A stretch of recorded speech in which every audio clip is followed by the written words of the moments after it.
And now, one of the most important things we're doing today is our naturalization ceremony. Thank you for your patience. This really is a wonderful time for both you and for us as part of the cultural heritage and society that you'll become part of. And we're so glad that you can be here. I would like to ask our Honorable Judge Dan A. Polster from the United States District Court if he would come up, this wonderful judge who has agreed to come today and do this ceremony for us. Judge Polster.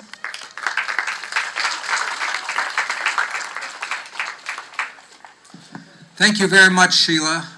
It's really a treat for me to be here with our new citizens and your friends and your guests.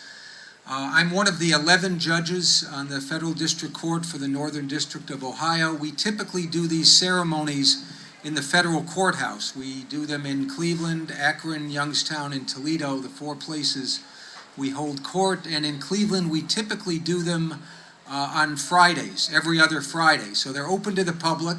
I encourage anyone to come. There are wonderful ceremonies. I particularly like them. I was talking to the mayor beforehand. Generally, people aren't really happy to come in and see me each day. All right, they're tense. If it's a criminal case, they're really tense. Even if civil case, they're in conflict. They'd rather be almost anywhere else, so they're not very happy. Everyone's happy today. They're smiling. If I could trade all my sentencings for naturalizations, I think I could do this job till I'm 100, 110. But obviously there's a package. You sign up for the whole thing.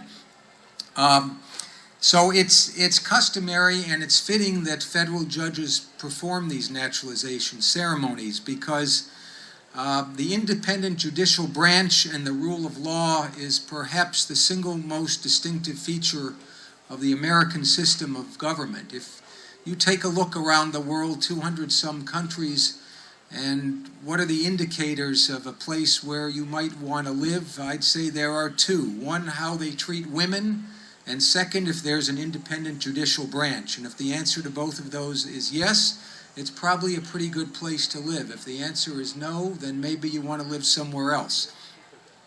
I took an oath when I became a federal judge 18 years ago to support and defend the Constitution and laws of the United States. And it's very similar to the oath that I'll be giving to our new citizens in a few moments, because it's that Constitution which guarantees each American those rights of citizenship which we hold sacred, including free speech, the right to vote, the right to pray or not to pray, as each of us chooses.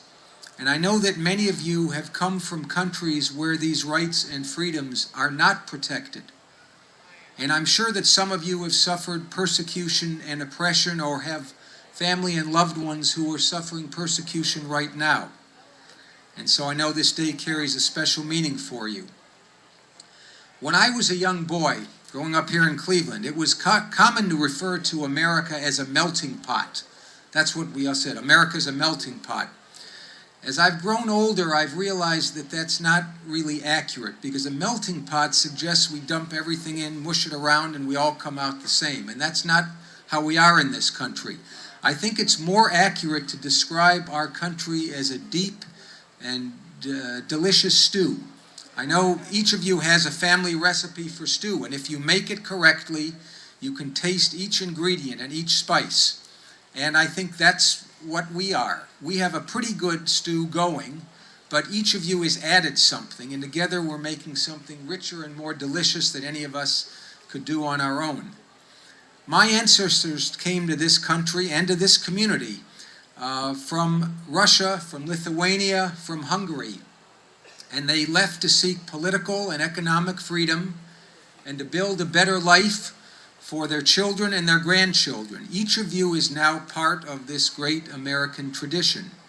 You're enriching our country with your tradition, your culture, your heritage, and at the same time, you are embracing American culture. Of course, Americans don't just have rights and freedoms. We have responsibilities. The two go hand in hand.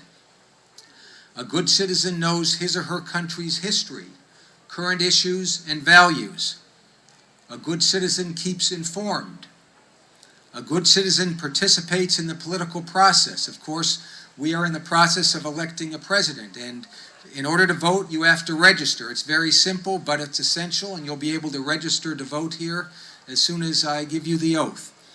A good citizen accepts responsibility for improvement of life for all citizens, and perhaps most importantly, a good citizen shows respect and tolerance for everyone else. So I want to congratulate each of you upon reaching this momentous day. And my wish for you today is, may each of you always be proud to be an American, and may America always be proud of each and every one of you.